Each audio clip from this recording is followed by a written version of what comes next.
good teams have the ability to learn and grow and improve after wins, and certainly the same thing after losses. And so, our trip to Vegas was great in a lot of ways. Chance to play two BCS teams, two teams that'll be in the NCAA tournament, in my opinion, are right there in the mix.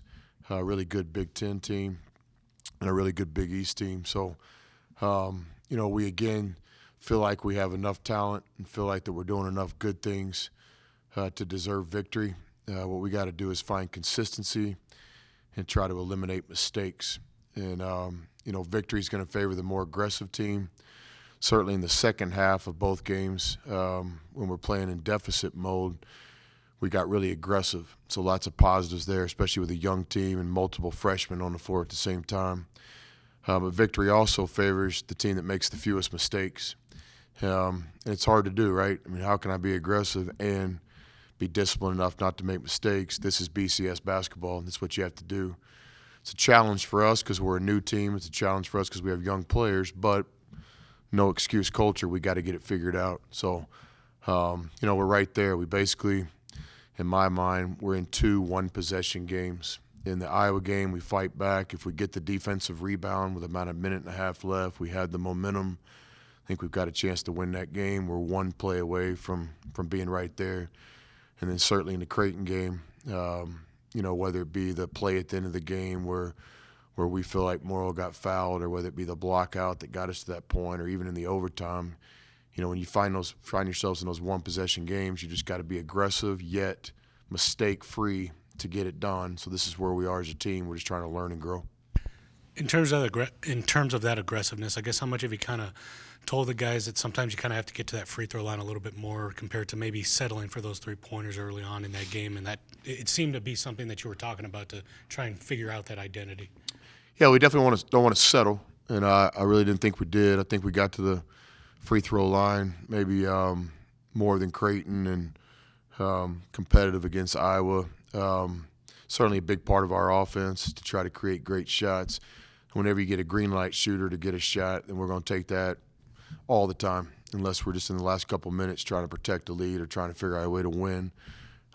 With us, we're just encouraging our guys to get to the paint, whether it be through the motion or the pick and roll or through individual talent, dribble penetration. But I didn't feel like we settled a lot. I think a lot of those shots might be viewed as settled or shots internally that we want to take. It's our best shooters taking the shots. Our thing is just having the discipline to do your job, to do the right thing time after time. And our guys are playing really hard.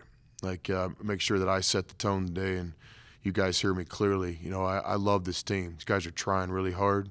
We've just got to get better.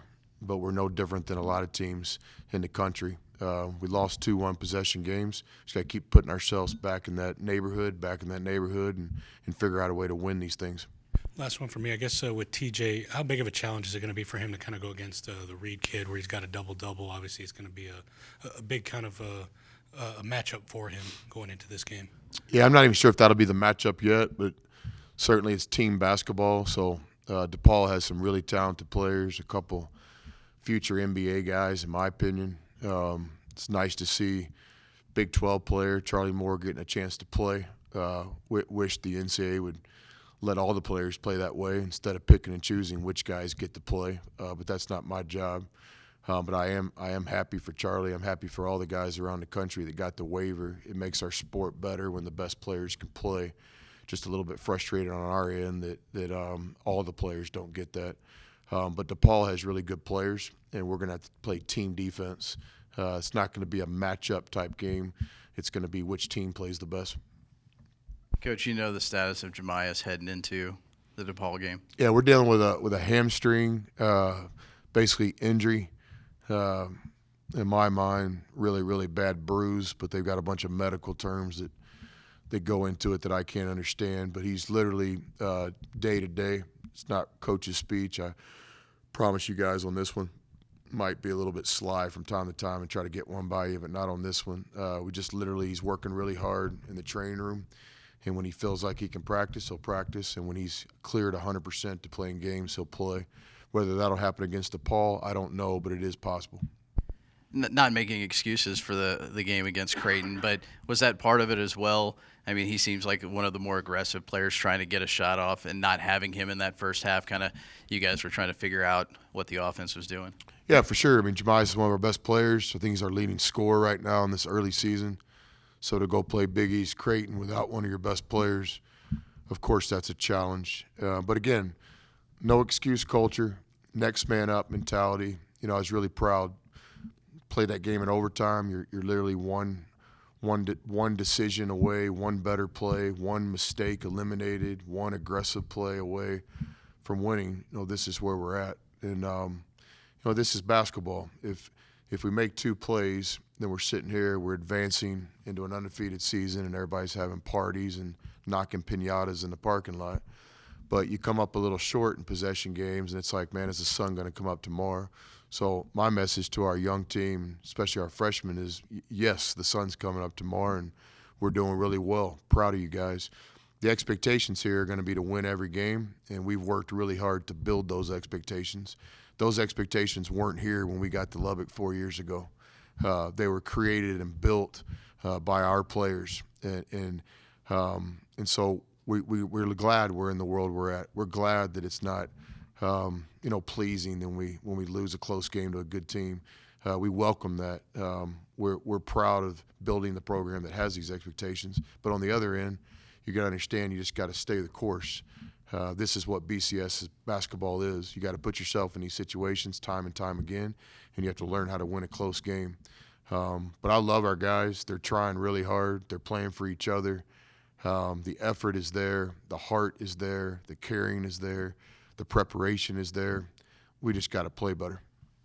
Coach, with both Iowa and Creighton shooting over 40% from three, how much is them just having a hot night each versus stuff your defense can do to adjust to limit those type of shooting games? Yeah, we've studied that. The three-point shots are coming in different ways. If there was just one thing, then we would fix it. But it's a variety of things. One of them, it starts with our offense. When we have low-level possessions with turnovers or bad shots, it's really hard to get back on defense and guard an explosive, big, BCS-type big team. So it starts with our offense. You have to play sound offense to have a chance to play championship defense. But the threes they're kind of all over the board, which in one way is good news that there's not one thing that we're just failing at, but in other ways it's concerning news because we've got to get a lot of things figured out. But we certainly, and then when the other guy makes shots, you just, you tip your hat and you go to the other end. So certainly in both games, whether it be the backboard shot by the Iowa, really good player but kind of non-shooter, that wasn't great luck. And then certainly in the Creighton game, they just hit some bombs. But good teams figure out a way to win the game regardless of what's going on that stat sheet. So on nights where the other team's shooting it really well, we've got to figure out a way to win. And on nights where we're not shooting well, we got to figure out a way to win. And so, again, I have a lot of faith and trust and belief in our players. We're trying really hard. Our schedule gives us no favors now, but it does give us a great opportunity to basically play a DePaul team who's, maybe as good as they've been in the last 30, 40 years of their program. They're really, really good. Had a chance to watch every game they played to this point, and they're an NCAA tournament team. Mark it down. Remember I said that. And then certainly right around the corner, we have a crack at maybe the number one team in the country. So to me, this is opportunity. This is great. This is good news. It's challenging, but it's great opportunity week. Coach, you talked about DePaul and how improved they are. From what you've watched, what is maybe the biggest thing that's allowed them to have that type of early season success? Well, first of all, they have really good players. One of those players is playing on a graduate, on a transfer immediate waiver with Charlie. He's one of their best players. He runs their team. He's a guy that we have a lot of respect for, having competed against him at Kansas. And again, I was happy for him. I was happy for college basketball that a really good player gets a chance to play. Just still a little inconsistent with, who gets to play and who doesn't. But DePaul's team is better this year because they got a waiver. Also have a lot of respect for their coach. He's somebody that I've studied for a long time. We had a chance to compete against him when I was at Little Rock, and he's been nothing but first class over the years with regards to our program, and we certainly return that respect. He's built the program the right way. He's built a roster now that I think can compete with anybody in the country. They seem to be playing with a spirit and a team unity together. They pull for each other. They're long and athletic. They've got a couple NBA guys on their team. They're good defensively this year. They have great rim protection, the best shot blocking team that we've seen to this point. So it'll be a real challenge for us, but it's an opportunity. You know, it's what this is about. There's no other game we would rather play coming off a frustrating kind of adversity-filled weekend in Vegas. Now we have a chance to lock up again and go play against one of the best teams in the country. When you have that type of adversity and you lose a couple in a row, do you approach it differently with a young team than you would maybe a more experienced team who's been through stretches like that before? No, we stay the course, process. Get up, make sure you win today. Go to class, sit on the first couple rows, take your hat off, turn your cell phone off, listen to the teacher, take notes, get in the training room, take care of your body, make sure you eat 4 or 5 meals like a champion, stay away from the dollar menu, go eat something that has some color in it. Tell the Coca-Cola later and drink the water or milk. Get in the video room and watch it and take hard coaching and be a man. Get to practice and get loose and embrace the practice. Come back at night and get your shots up. Be a great teammate. Get in the weight room. That's the process. It's what you do, and then you stay after it. You know, wins, games. I mean, we work at this thing about 362 days a year, and you get 31 games. I mean, it's not just about the game. It's about the process. You earn the right to play in games. We just got to keep fighting. The only thing I'll do a little bit different with a young team, normally I don't even address anything going on in the outside world, but I do think with a young team, it's important that they hear my voice. They're listening to somebody, and I'd prefer they listen to the people that, you know, have been there and done that and love them and work hard at them, and, we're going to be fine. You know, we're two possessions away from being on the front page of the paper. But now, you know, we're the third page of sports. You know, this is life. It's Prince today, Frog tomorrow. You know, so the young guys, just making sure they understand this is part of it. Just stay the course, get ourselves back in some more close games. We'll see what happens. Coach, what is the attitude of the young guys, just coming off 2 losses, but knowing there's much more opportunity ahead? I think it's great. Yeah, we had a couple down locker rooms. Guys are disappointed, but that's okay to be disappointed. It's okay for our fan base to be disappointed because we all have expectations, but we also all need to stay in reality and understand how hard we're working. You know, we're disappointed, but the objective here is not just to win every game on the scoreboard. The objective here is to get better every day and to build a program where we can be a part of the fight every day. And but I think the young guys are fine. We got a lot of spirit at practice yesterday. Let's see, Saturday was an off day, and we had guys in and out of the gym all day long. So, I like these guys. I'm really enjoying this team, and I think we're going to be really good. It's just going to take time, and we got to build it. And, I think, great players are consistent. Great coaches are consistent. I really think the best people in the media are consistent. That's what you're looking for. And you guys know me. We've been on both sides of this. I mean, we had one of the best teams in the country that wasn't even ranked to begin the season. We ended up playing on the final Monday night. And then we've had this other end of the spectrum where we get a lot of respect and we appreciate it. But the reality is, we've got one returning starter and a lot of young guys. But these guys are playing really hard, and I think we're going to be really good. So my message to this team is just to stay the course, eliminate outside voices, listen to the people that know what they're talking about, and we're going to be fine. Red Raider fans are all over the country. You've been going to New York several years in a row. How nice is it to go up towards Chicago now? It's great. It's one of the top 3 or 4 things that's happened in our 3 or 4 years here is our fan base. Even in Las Vegas, you walk out there on the court on Thanksgiving night, and there's red, black, there's Raider power.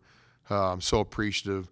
We come up a little bit short in these close games. The fans stick around. They're cheering for our guys coming off the court, even after running out of time and not winning. It's been special. And then we look for this, this week. It's going to be great seeing a lot of red and black in Chicago. I'm really counting on TJ Shannon's family to be there. I mean, I think there's going to be 1,200 people from TJ's family at the game.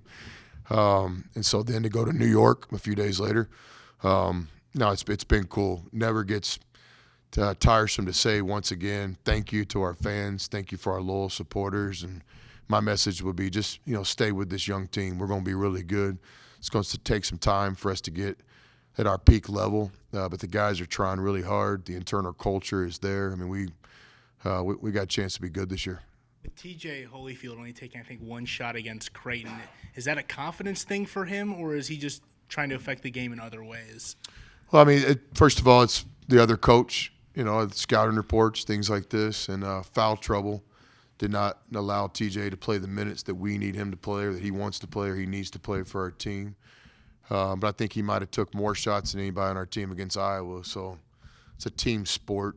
I think you got to look at the consistency of things going on. But TJ Holyfield needs to be one of our best players. He needs to take shots. I know that. He knows that. Our team knows that. But I think foul trouble contributes to some of these things. Coach, you mentioned it there, the outside noise and the process and everything like that. Do you think the AP poll should be, or a poll in general, should be pushed back a little bit? I mean, just given the constant change in it. I mean, we've got teams that weren't ranked last week in the top 5, and then teams in the top 10 not in anymore. I mean, is there a better process that you can think of, or is that something you just? My thing, again, consistency. You guys know we've been on both ends of it. So what I'm saying again today, I've said my whole career. I think polls are great for college basketball because it creates attention and things to talk about, and the fans, all that stuff's good. It's a big part of the sport, but it means nothing. I've been on both sides of this. I've told you the same thing when, we were picked last and we ended up playing on the final Monday night, and we weren't in polls. And now I'm pretty quick and consistent to say on the other end of the spectrum, it's an honor to be in those things early. It's a sign of respect, but it means nothing when the ball goes up. And so, again, like we're a great example of that. We're 2 baskets away from being probably moving up in it. And then I didn't look at that this morning, but I assume maybe we're out of it or whatever. But okay, it's nice and early. We've been on both sides of it. We'll just keep working. But I do think that stuff's good, and I respect the people that vote and all that because it's anything that brings attention to college basketball, I think is good.